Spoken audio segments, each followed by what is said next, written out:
अस्सलाम वालेकुम नाजरीन, आप देख रहे हैं K92 न्यूज़ और मैं हूं रुबीना नाज। चलते हैं इलाकाई खबरों की तरफ।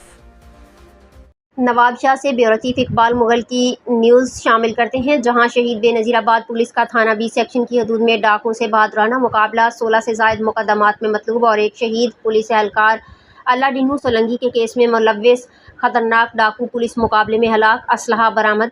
खबर के मुताबिक SHO थाना बी सेक्शन और उनकी टीम रोज़ाना मामूल के मुताबिक गश्त पर थे कि अचानक उनका डाकुओं से सामना हुआ। पुलिस टीम ने फौरी कार्रवाई करते हुए मुलजिमान को घेर लिया। मुलजिमान ने पुलिस पर फायरिंग शुरू कर दी। पुलिस की जवाबी फायरिंग में डाकू एजाज अली वल्द अली खान चांडियो हलाक हो गया, जबकि उसके 3 साथी अंधेरे का फ़ायदा उठाकर फरार हो गए। हलाक मुलजिम के कब्जे से गैर कानूनी असलहा भी बरामद कर लिया गया।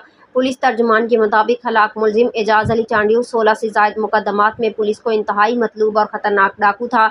इब्तदाई तफ्तीश में हलाक डाकू की शिनाख्त की गई, जो कि नवाबशाह में चंद हफ्ते कबल शहीद पुलिस एहलकार अल्लाडीनू सोलंकी की शहादत में मुलव्विस गैंग का अहम सरगना भी रहा है।